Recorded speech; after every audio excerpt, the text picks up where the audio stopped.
लड़का 40,000 रुपया का लोन लेता है और लोन के पैसे अपने दोस्तों को बांट देता है। दोस्तों को उन्होंने सुपारी दी थी अपनी प्रेमिका का गैंगरेप करवाने का, और फिर प्रेमिका को बुलाता है और अपनी आंखों के सामने में अपनी दोस्तों से प्रेमिका का गैंगरेप करवाता है और खुद भी रेप करता है मिलकर, और आखिर में प्रेमिका का मौत का घाट उतार देता है।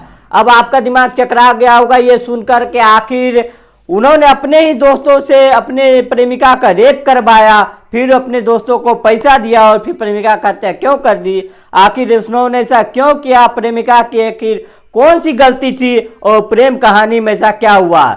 जब हम आपको इस कहानी को शुरुआत से बताएंगे आखिर तक, तो शायद आपको इस घटना के बारे में बहुत कुछ जानने के मिलेगा और बहुत कुछ सीखने को मिलेगा और आपके पैरों तले जमीन खिसक जाएगा। और चलते हैं और इस घटना को विस्तार से जानते हैं हमेशा की तरह शुरू से।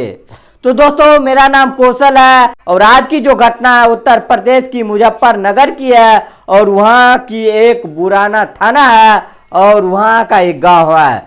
जो बुराना थाना है 23 जनवरी को 2025 की 23 जनवरी जो है वहाँ थाने के अंदर एक परिवार आता है और परिवार वाले आके बताता है कि उसकी बेटी जिसका नाम प्रियंका है, जिसकी उम्र लगभग 21 साल थी और वो 21 जनवरी को अपने घर से अपने जीजा के साथ निकली थी घूमने के लिए, लेकिन उसके बाद उसकी जीजा ने उसे छोड़ दिया, लेकिन वो घर पे वापस नहीं आया।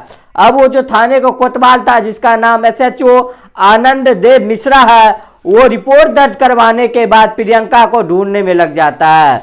प्रियंका लास्ट टाइम अपने जीजा के साथ थी, इसीलिए जीजा से कांटेक्ट किया जाता है। जीजा मेरठ के मेवाना का रहने वाला था। फौरन जीजा आशीष से पूछा जाता है कि तुमने जो प्रियंका थी उसको कहाँ छोड़ा था, क्या किया था। तो आशीष वही बताता है जो उन्होंने प्रियंका घर वालों को बताया था।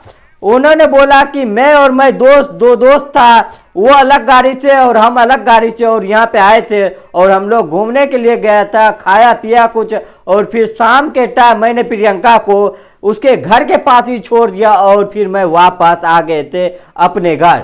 और फिर मैंने प्रियंका को फ़ोन किया तो प्रियंका का फ़ोन स्विच ऑफ था और पुलिस को लग रहा है कि अब आशीष जो है वो सही बता रहा है और फिर पुलिस जो है प्रियंका को ढूंढने में लग जाता है। 23 से 24 जनवरी, 25 जनवरी, 26 जनवरी, लेकिन प्रियंका को कोई पता नहीं चल पा रहा है।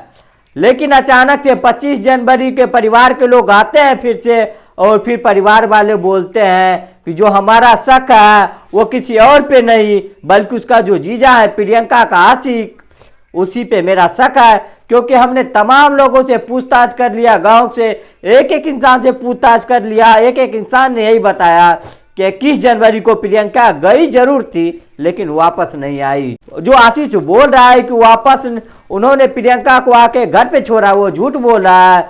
आशीष दोबारा गांव के अंदर नहीं आया, क्योंकि मैंने गांव के एक एक बच्चे से पूछ लिया, सब ने यही बोला कि जाते हुए जरूर देखा लेकिन आते हुए नहीं देखा।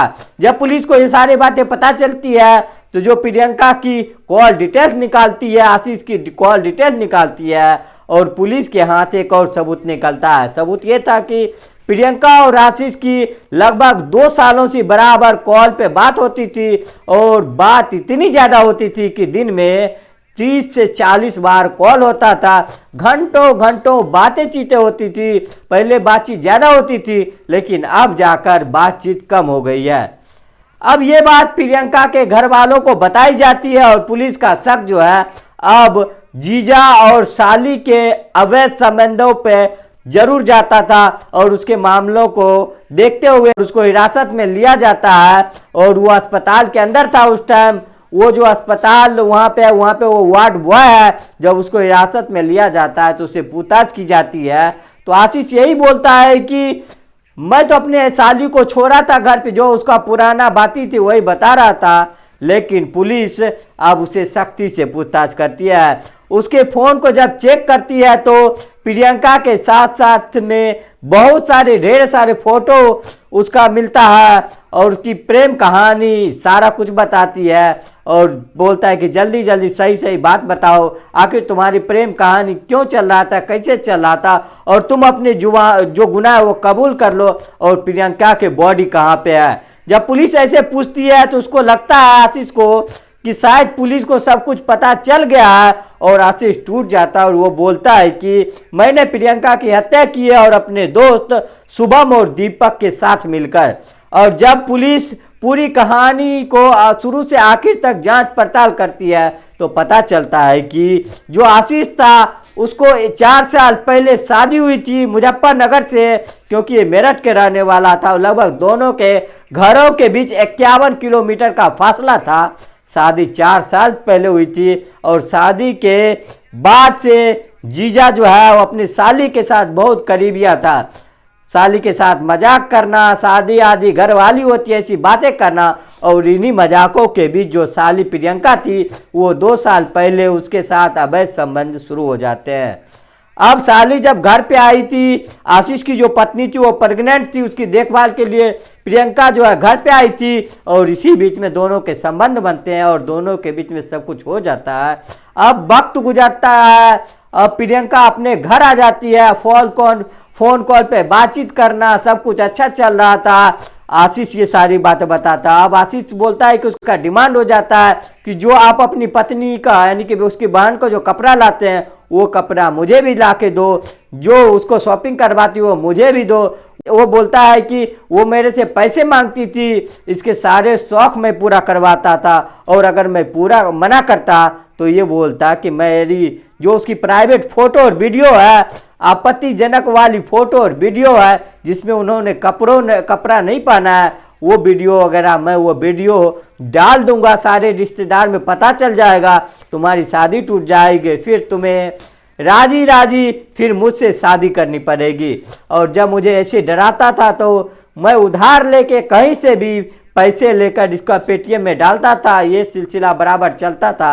अब आकर मैं परेशान हो चुका था कि मेरे छोटे छोटे बच्चे हैं 2, और मैं अपने बच्चों को खिलाना भी है, और मैं अस्पताल में वार्ड बॉय हूँ, मेरे पास उतने पैसे नहीं होते थे, और फिर इसके खर्चे पूरा करना, इसका जो ब्लैकमेल करना, उससे मैं तंग आ चुका था। और ये बात मैं अपने दोस्त शुभम को बताता हूँ जो अस्पताल में ही मेरे साथ काम करता है। जब शुभम को पता चलता है तो शुभम बोलता है कि देखो इसका एक ही इलाज है, तुम्हारी जो प्रेमिका जो है प्रियंका साली उसको ख़त्म कर दो। वो बोलता है कि ऐसा कैसे होगा। वो बोलता है कि मेरा एक दोस्त है उससे मैं मिलवाऊंगा, और शुभम उसको दीपक से मिलवाता है। जब दीपक से मिलवाता है तो दीपक बोलता है कि देखो हम तुम्हारी प्रेमिका को ख़त्म जरूर कर देंगे, लेकिन तुमको पैसे देने पड़ेंगे, 15,000 मेरे और 15,000 शुभम को, 30,000 रुपया हम दोनों को दे दो, और हम दोनों तुम्हारी प्रेमिका को ख़त्म कर देंगे, तुम्हारी ज़िंदगी में सुकून हो जाएगा। और पूरी प्लानिंग शुभम करता है, दीपक को बताता है, आशीष को बताता है। आशीष से जो पैसे के लिए बोली जाती है, आशीष एक पर्सनल लोन लेता है 40,000 रुपये की, और 30,000 रुपये ये शुभम और दीपक को दे देता है। दोनों के हिस्से में 15,000 रुपये आ जाते हैं, और फिर पूरी प्लानिंग के साथ 21 जनवरी को ये लोग मुजफ्फरनगर के बुराना गांव पहुंचते हैं, यानी कि आशीष अपने ससुराल में लेके पहुंचता है। 2 गाड़ियां थी, आशीष के पास स्कूटी थी और शुभम जो दीपक था इसके पास बाइक था। अब जो आशीष है अपने ससुराल पहुंचता है और बोलता है कि हम लोग यहाँ पे आए हुए थे और यहाँ पे बस जा रहे थे, और उसी बीच में जो प्रियंका थी उसे बोलता है कि चलो आओ घूमने के लिए चलते हैं, कुछ खा पी के आते हैं। प्रियंका के पिता थे, बोलते बेटा चले जाओ अपने जीजा जी के साथ घूम आओ, बहुत दिन के बाद आए हैं और फिर घूम आओ तुम। और फिर प्रियंका आशीष की स्कूटी पे बैठता है और फिर पूरी प्लानिंग के साथ जो नदी देख रखा थी सरजना नदी, और वहाँ पे लेके पहुँचता है। और फिर वहाँ पे नदी के पास कुछ खाने पीने के लिए बोलते हैं, लेकिन वहाँ पे सुनसान था। प्रियंका आशीष से पूछता है कि हमारी नदी है, बहुत चलती है, लेकिन यहाँ पे कोई आता नहीं है। और ये पूरा सुनसान जगह देख के जो आशीष था वो प्रियंका नीचे की तरफ खींचता है, और शुभम दीपक आ जाता है उसी बीच में, और सबसे पहले तीनों बारी बारी से जो प्रियंका थी उसके साथ बर्बरता करता है, दरिंदगी करता है, गैंग रेप करता है, और फिर मन भर जाता है क्योंकि ढेर सारे कॉन्डम के पैकेट लेके जाता था, क्योंकि उसके साथ करते हैं क्योंकि रेप की पुष्टि ना हो जाए, इसीलिए वो कॉन्डम लेके पहुंचते हैं और पेट्रोल की बूंद भी लेके आता है। और ये सारा कुछ करने के बाद आशीष जो है चूनियर प्रियंका के गले में डालता है और वहीं पे उसकी पूरी जिंदगी खत्म कर देता है। और फिर जो सूखी झाड़ियाँ थी वहाँ पे इसकी लाश को, प्रियंका को वहाँ पे डाला जाता है और पेट्रोल डाल के वहाँ पे जला दिया जाता है, क्योंकि दूर दूर तक वहाँ पे कोई नहीं थी और लाश वहाँ जला के आ जाता है। जैसे ही पुलिस को ये कहानी आशीष ने बताई, तुरंत ही जो है वो टीम जो है सरदना नदी के पास पहुंचती है और वहां पे जाके देखती है तो सिर्फ प्रियंका का सिर्फ कंकाल था, क्योंकि जानवर जो उसके हिस्से खा चुका था, और उस कंकाल को उठा के पोस्टमार्टम के लिए भेज दिया जाता है। और जब ये बात प्रियंका के परिवार को पता चलता है, चारों बगल पता चलता है कि जीजा साली का अवैध संबंध था और जीजा ने अपना पीछा छुड़ाने के लिए अपने दोस्तों से गैंग रेप करवाया, और जब चारों तरफ ये बात पता चलती है कि जीजा ने अपने साली से पीछा छुड़वाने के लिए इस हद तक चला गया कि उन्होंने अपने साली को गैंग रेप करवाया और फिर उसकी हत्या करवा दिया, तो हर कोई हैरान था और जो परिवार था उसमें मातम का माहौल था। लेकिन इस घटना से ये भी सीखने को मिलता है कि देखिए, अगर रिश्तों में अवैध संबंध कर लेंगे तो जो ये आशीष थी अपने साली से अवैध संबंध बनाता, क्योंकि आशीष जो है ऐसे ही गर्लफ्रेंड बना अय्याशिया करना, क्योंकि इसको अय्याशी करने का शौक था। अगर ये इसकी अय्याशी करने का शौक ना होता तो ये अपनी साली से जाल में ना फंसाता और साली को जाल में फंसाया और आखिर में साली ने इसको जाल में फंसा दिया।